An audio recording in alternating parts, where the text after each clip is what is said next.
Oh man, the praying mantis is absolutely awesome. I love it. But what species is it? And why are most mantises green? And why do the females eat the males? And what are the closest relatives of mantises? That and more coming up in today's episode of An Ecologist Plays. Hello there everybody, and welcome back to another episode of An Ecologist Plays. We talk about nature while playing games. My name is Will, I'm an ecologist by training, and this is Grounded 2, or at least the early access of Grounded 2. And today we are going mantis hunting. Now, the mantises around the yard, I actually do not know what species it is. I've got a very strong suspicion that it is actually the European green mantis, which is an exotic species, doesn't occur naturally in North America, but it is found there. And in fact, it is found all over the show in many other countries as well. And as far as I know, that one is Mantis religiosa. Religiosa referring to the praying posture that they have. So very often we do just call them mantises or mantids, but they are also commonly called praying mantises or praying mantids. And that is because of their raptorial claws being held in like this praying position. That is a little scorpion. Hello there. We're just going to get off and take on these little guys. And the big guy. It's just, you know, slice and dice, slice and dice. And of course my buggy is... Oh, there are more babies. Hello there. Oh, that one is already dead. Stop it, it's already dead. No, no, no. I am just going to get my mosquito needle out. Come on, hello there. There we go. Finally got him. And he's down. Okay. I like actually surprising the northern scorpions. That way I can actually knock down their health quite a bit before they have a chance to actually retaliate against me. I do love the dagger build. But in cases like this, where I accidentally run past a whole bunch of them, and there is in fact another scorpion junior in that tunnel over there as well, which we're just going to ignore. Yeah, in cases like this, we do kind of battle a bit. Right, now after that ordeal, we are almost back at full health. I believe there are cockroaches moving underneath here. That's why these grasses are behaving a little bit strangely. But our mantis quarry should be somewhere up to the side. Now all the mantises, as far as I know, in the park, at least at the moment, are around pinkish flowers. And not the thistles and not the milkweed flowers like those ones over there. But there, the pink flowers like that one over there. There we go. There's that pink flower, and there should be a mantis on that. We're just going to run away from the bombardier beetle and the spiderlings and all those types of things. But it makes sense that the mantis would actually be on the flower there, because, well, mantids are ambush predators, and what better way to ambush a bunch of insects than waiting on a place where a lot of pollinators would actually go. Because, well, bees and all kinds of other pollinators would obviously visit the flower to try and drink nectar or collect the pollen. And the mantis can then just grab them with their raptorial forelimbs when they come to visit the flower. And we're just going to take out this orb weaver because, you know what, it is going to attack us, obviously, while we are trying to attack the mantis. So let's just finish it off quickly. I know the best way is actually to get off and attack the spider myself while my buggy also attacks. But it is fun to actually fight while atop your buggy. I like it. Alright, now we are going to approach the flower on foot to try and spot the mantis before we get too close to it, before it attacks us. Now, it would be quite well camouflaged amongst the leaves there, because, well, mantids are generally greenish in color. There are, of course, there we go, I think I see the movement there. There are, of course, some species that are not green in color, for example, the orchid mantids and the flower mantids overall. They are very often more brightly colored, but there we go. That is, in fact, a young one. I'm just going to tell Antilda to stop moving because Antilda is always in my way. But there we go, brilliant. The praying mantis nymph. And you can see there, sitting motionless, because obviously it's trying to look like a leaf. It's trying to just blend in with the background so that its prey doesn't know that it is there. But in fact, if you look closely at it, you'll see that in the eye there, you can see that little black dot that we call the pseudo-pupil, meaning false pupil. Mantids don't have true pupils like we have. But if you look at the praying mantis and you look closely at it, you'll see it always has this little black dot in there. And that little black dot will follow you around as it shifts its head, it will follow you around. It always looks as though that pupil is actually looking at you. And that's because that is in fact a compound eye that we are looking at there.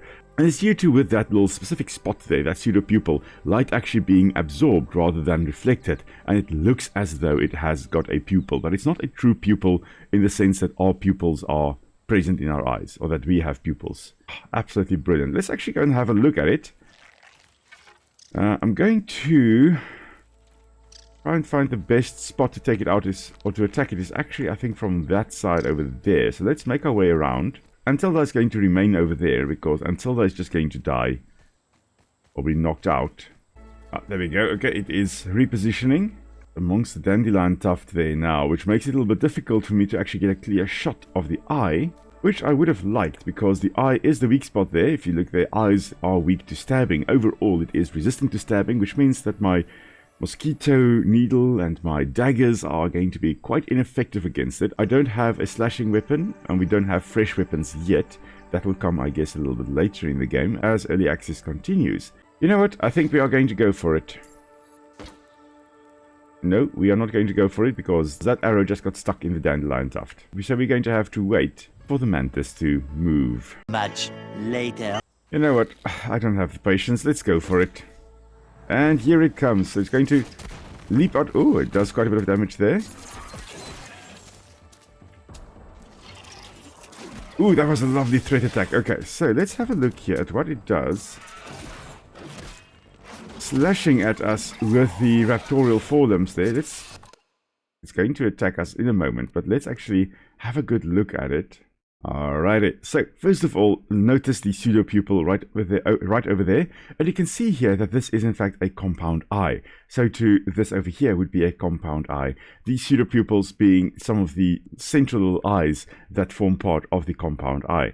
And if you move down a little bit to this side, you can see that the mouth parts there. Of course, they will use that to actually eat the prey, and females will use that to eat the males during mating, although not always.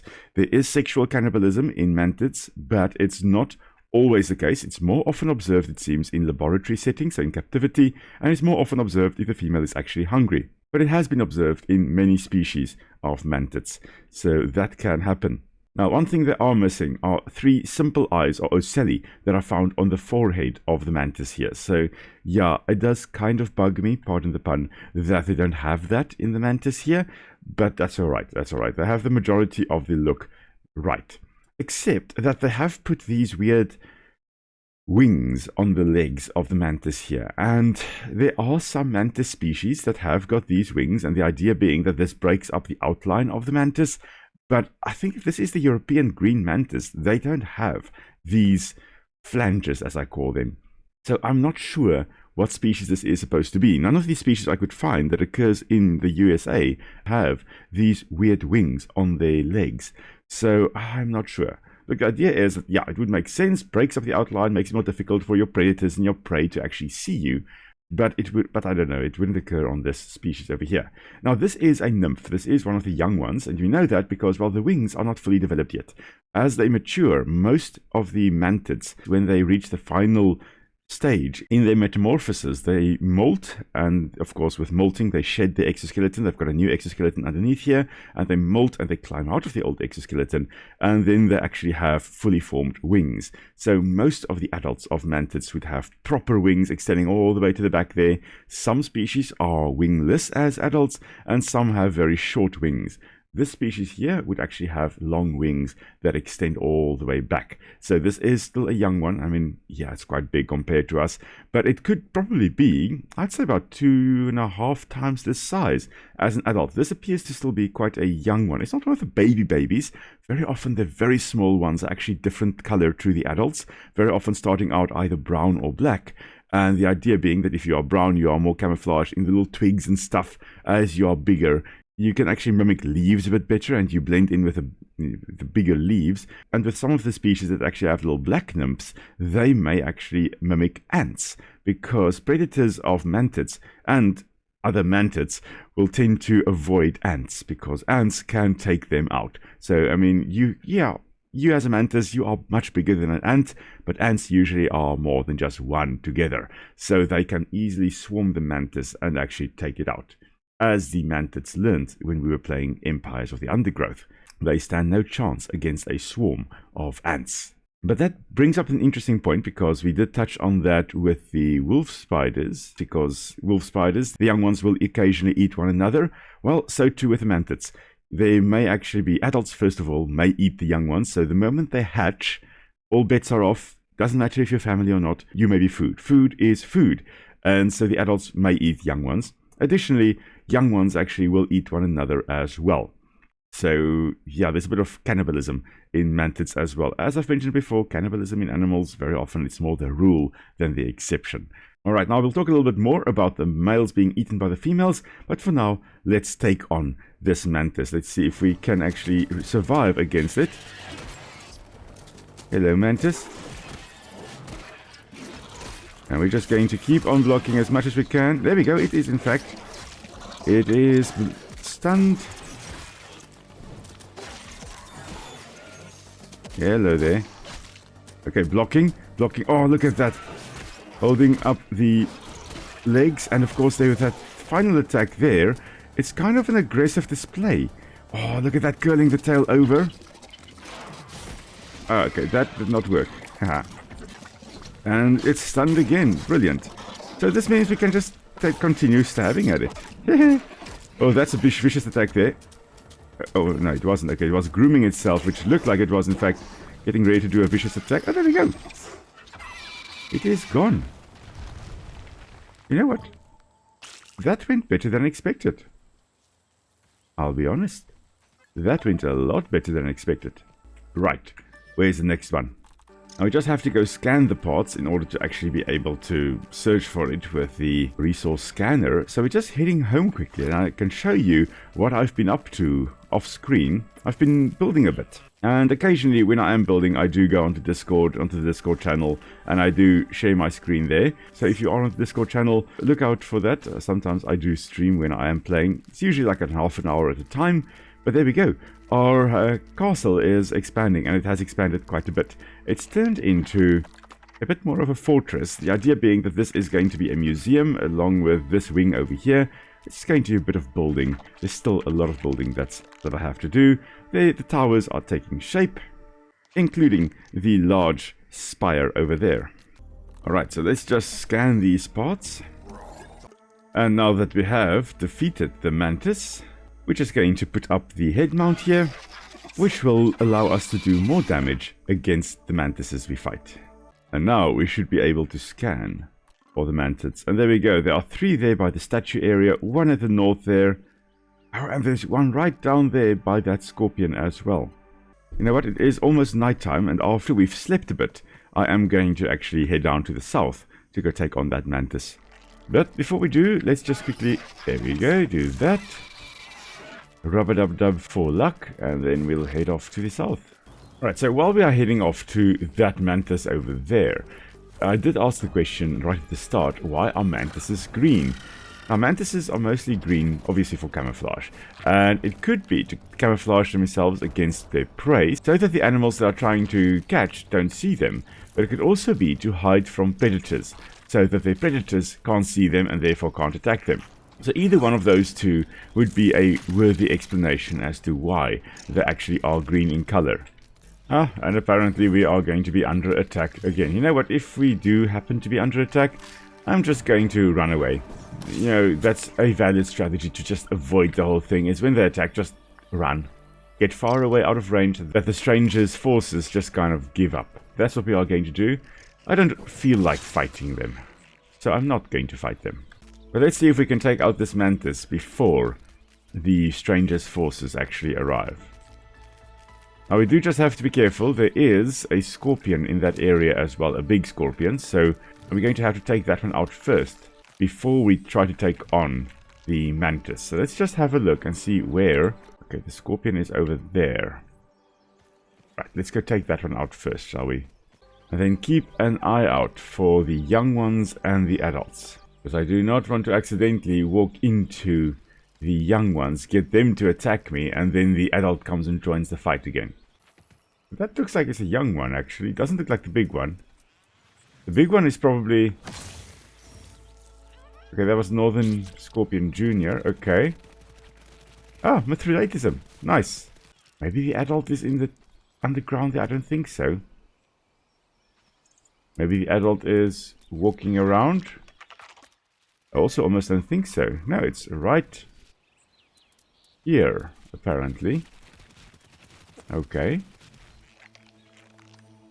Let's just keep an eye out for the mantis, because the mantis is also around here. There we go, that's a young one. Hello. Now that may attract the attention of the adult. If the young one's under attack, the adult may appear. Or maybe not. Okay, I don't know where the adult is. We're just going to avoid this area then. And we are again going to tell Antilda to just kind of stop there. Don't follow us. Ah, there we go, there's the mantis. Sitting motionless, as always. Okay, so there we go, there's the scorpion.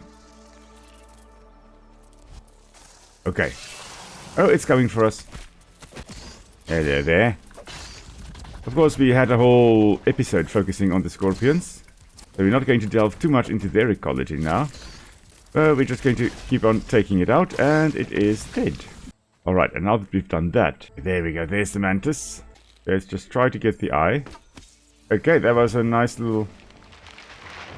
Oh, okay, smashing the ground there, and I can't see it. It's somewhere. Oh, there we go, there it is. Hello there, mantis. Are you going to come for me or not? Not apparently. So I'm just going to shoot you in the eye again. Oh, that was in fact me. Yeah.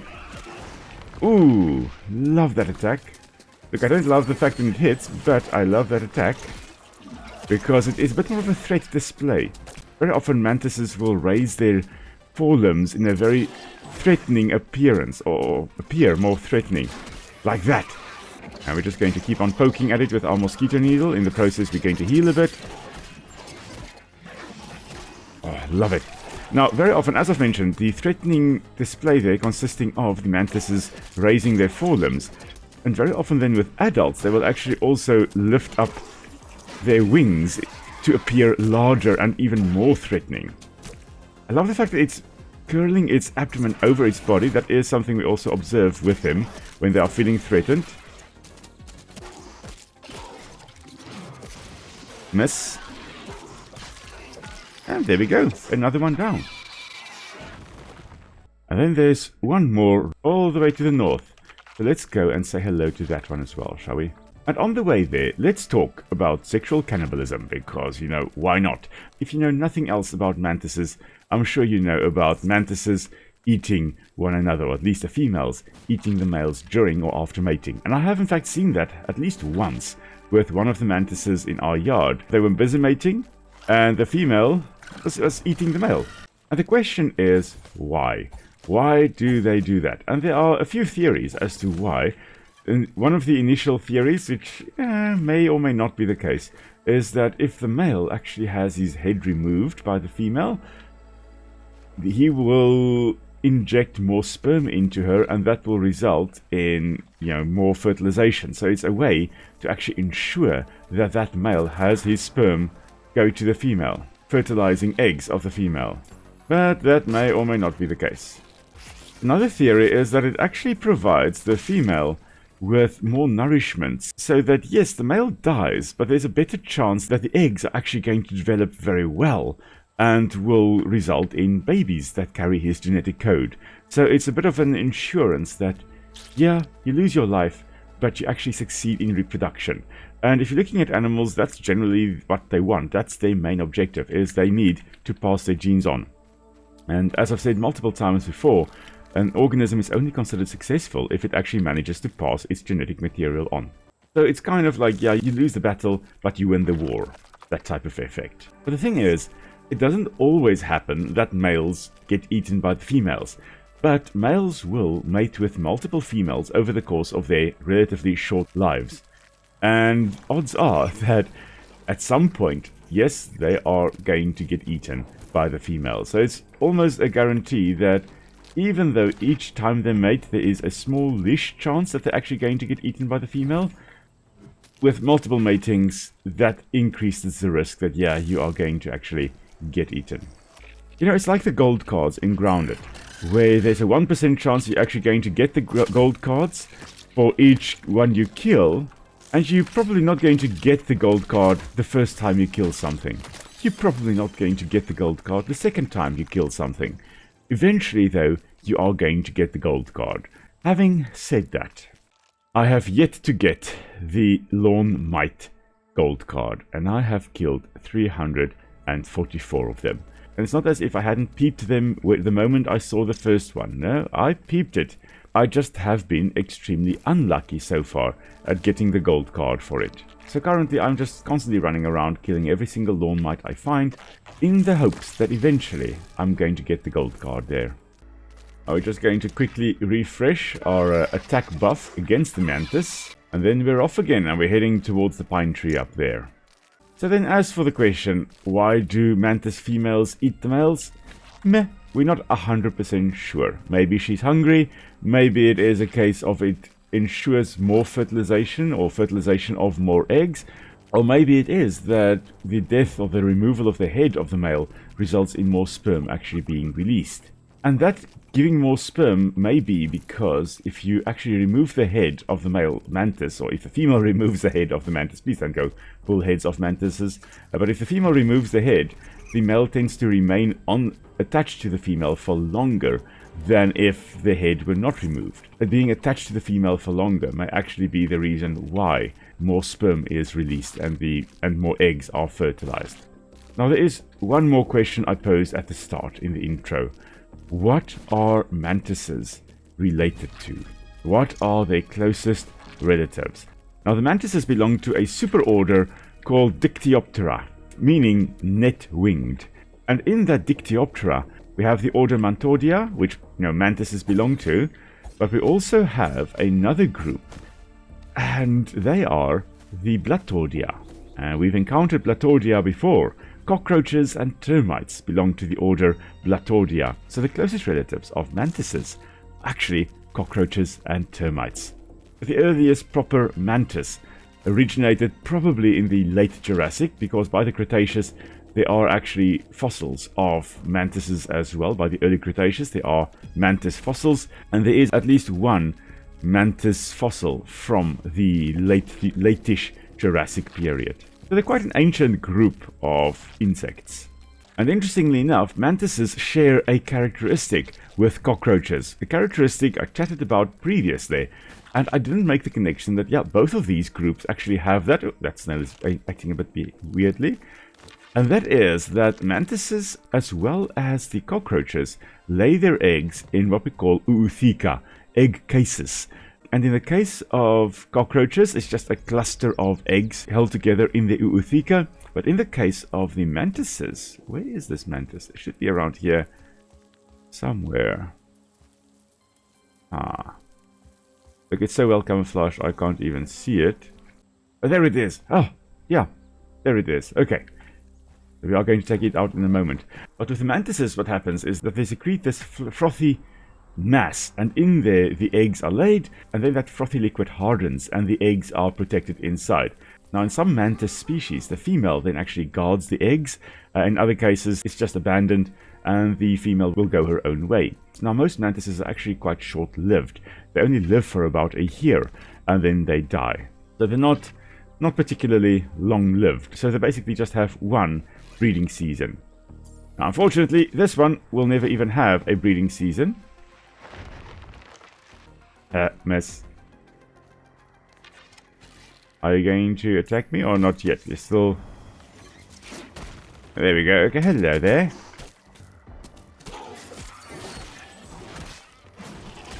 I think the weevil behind me just died in the process there. And it is stunned again. Yay. Now, they do have amazing eyesight, mantises. Excellent, excellent eyesight. And interestingly enough, you'll find that they are very sensitive to movement. So if you look at them and they see you moving, they will turn their head to focus on you. And that's because the central part of the compound eyes there of the mantis, there the image is very clear. But the edges of the compound eye focuses more on detecting movement, doesn't have clear vision. So they can detect movement, like this peripheral vision. Like you can see, like on the edges of your vision, you can actually see like movement and stuff. But then if you turn your head, then it focuses. Then you can actually see properly. Then everything is clear. So too with the mantis. The compound eyes, the little cells, if I can call it that, the eye cells on the edges can pick up movement quite well. But in order to actually then realize what it's looking at, it needs to actually turn its head so that the central part of its compound eyes look at whatever was moving there. Now we're just going to sneak in here and grab this mega milk molar. There we go.